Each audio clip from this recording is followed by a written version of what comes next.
बेयो आदसा बेयो माबा जोंनिया माने क'क्राझारनिफ्राय जोंनि नर्थ इस्ट इण्डियानि मोनसे कलेज बायदियानो माने मेनेजमेन्ट ट्रेनिं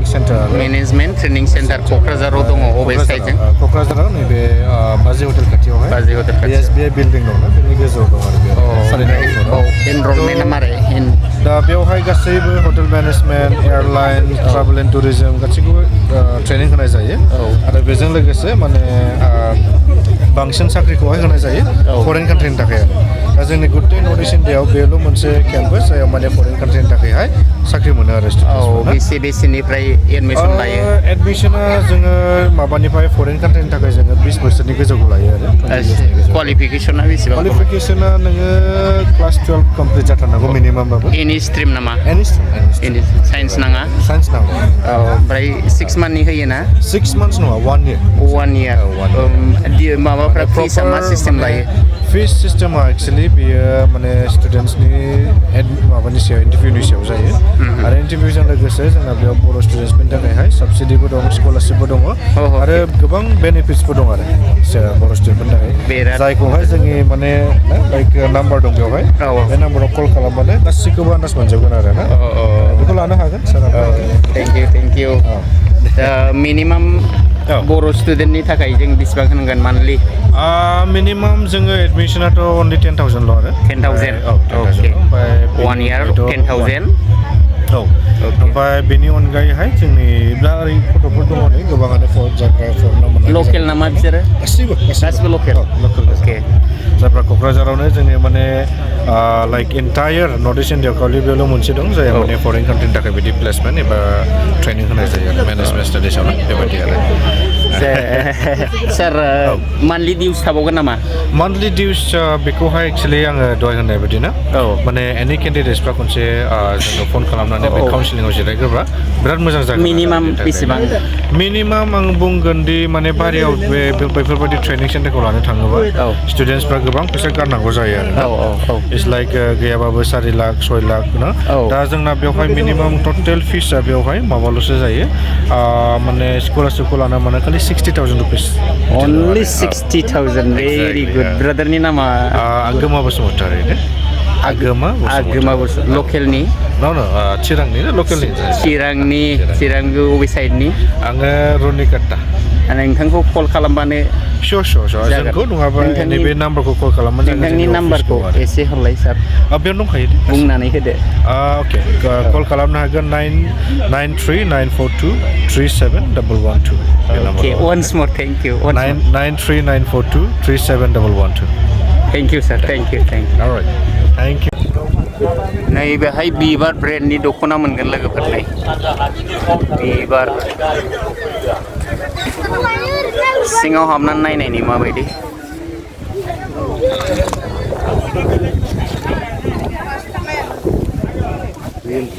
आब'मोना बिबार ब्रेन्डनि सानसे जाफैखो जोङो दाखालि फैदोंमोन जोङो साननै जाबाय साननै जाफैबाय दिनै 3 जागोन ओमफ्राय फाननो फैदों ना एगजिबिसन खालामफैदों फाननो फैदों सेल जादों सेल जाबाय ना लाब थागोन नायसै लास्टसिमहालागै मा जायो बेसेबां होनांगौ रुमाव बेखौथ' मिथिथ'ला ना नोंसिना बिबार ब्रेन्डनिया हाइएस्टआव बेसेबांनि दं हाइएस्टआव जोंथ' ओरैनो दा डिसकाउन्ट खालामना होदों आरो 4,000 दङ लयेस्टआव बेसेबांनि दङ माइदिफोर दङ लयेस्टआव मा नाम होनो माइदि हाइएस्टनिखौ मा नाम होनो बिबार दख'ना बिबार ब्रेन्ड अनलि बिबार गुबुन नाम गैया ना बिबार ब्रेन्ड बिदिबा लोगोफोर बिबार ब्रेन्डनि दख'ना मोनगोन खोनाबाय दामफोरखौ नोंसोरबो फैदो थाबैनो डिसकाउन्ट खालामगोन बाबरे बाब बिराद मोजां आब' डिसकाउन्ट खालामगोन आब'नि मोजां नामा मामोनलाय आंना बिदां होनो बिदां भेरि गुड थेंक इउ आगर गुबै दख'ना नैबाव आगर गुबै दख'ना मोनगोन बाजैमोन मा बेसे दामनिफोर दं ओरैनोथ' आगर गुबै आगरा 3,000 ओमफ्राय आगर गुबै प्लेना 2800 आरो 2800 दङ सानसे जाफैखो नोंसोरो दिनैजों सानथाम जाबाय सेल जादों मोजाङैनो बिदिनोसै एसे जादों बांद्राय नङा ओमफ्राय दखान चार्जफोरखौलाय बेसेबां लायो ओरैनोथ' गासै जाजेननायनिफ्राय जोबजासे 3000 होनदों 3000 लायो थाहैगोन एसे बिदिनो थाहैगोन खोमा लासैनो नोंसोरनो दायोना दानाया जों दाथारा दाग्रा दं आरो नोंसोरो फानग्रा फानग्रा जों दे बिदिबा लोगोफोर नैबेहाय आगर गुबै दख'ना मोनगोन खम समैनो खमाव बेसेबां होनदोंमोनलाय खमाव बिदिनो 27-28 मा नाम होनो बेखौ दखान ना नङा माबाखौ आगर गुबै आगर गुबै आगर आगर गुबैयाव आगर थाफानाय आरो दे थेंक इउ राबार बट मा मोनो एसे नायनायसै नैबेसिनाव राबार बटनिफ्राय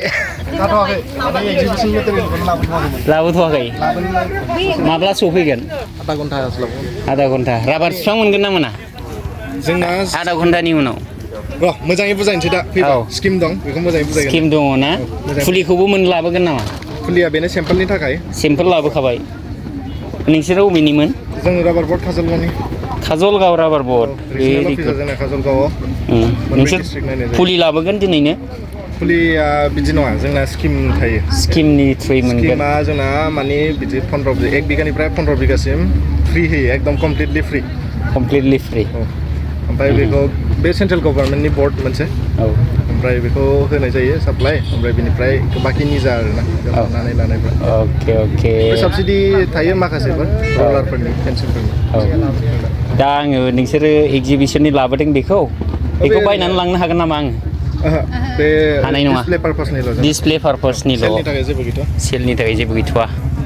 माने जोंना कमप्लिटलि ओरैनो माने प्रमोसन आरोना राबार बर्डआ मा खालामो बेखौ होननाय प्रमोसनल' आरो गायनाय मानायखौथ' नोंसोर बुंबाय दा दिहुननांगौनि माखासे माबाफोर दं नामा ट्रेनिं होनाय जायो आरो मेचिन टिचिननि साबसिडि मोनो अके बिदिबा उनाव फैनानै मोजाङै थेंक इउ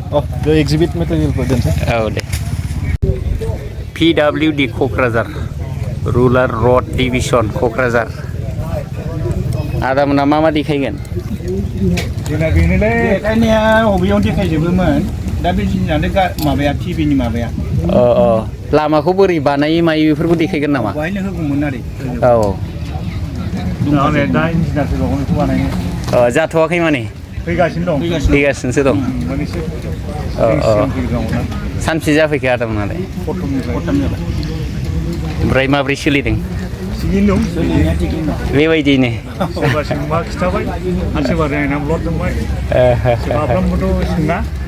नायनानैल' थांबाय टाइम गैया जोंनि बिटिआरआव बेसेबां लामा दं PWD रड दं किल'मिटार दं बेफोरो दा बे जिनिसा बैयाव नुगौमोन दा नैबेनोमोन आरो दा जोंनि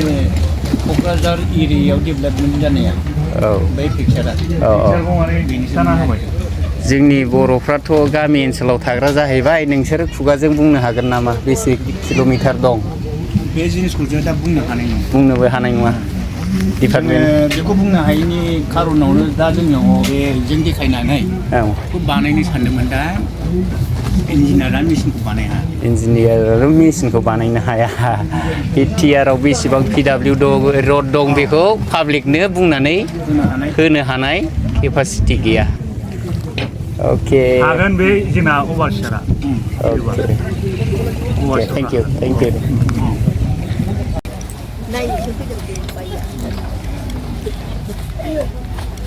नानिया बानायदोंबो फानदोंबो जोबजोब्बाय मैयाहाय ओंखायनो गोदान बानायफिननायबो ना बबेनिफ्राय नोंसोरो क'क्राझार माइनावखौ मा सोलोङा नों बिदि बानायनो मबाइलनिफ्राय नायनानै मबाइलनिफ्रायनो सोलोंदों मा नाम आंनि नामा जुगामि ब्रह्म ओमफ्राय बे सोरनिबा आन्दाराव ना नोंसोरनो बेयो बे क्रसेटआहाय जों गावनिनो बेयो आसार बायदिसिनायाहाय सासे एन्टारप्रेनार दङ आंनि आयं जायो बेनि बै हेन्दलुमावहाय दङ मानसिया डिपार्टमेन्टआवहाय सिनि माबा दङ आरो इन्दि सिनि फाननो हादोंना हायाखै हाबाय ओमफ्राय बाव बेसेबां होनांगौ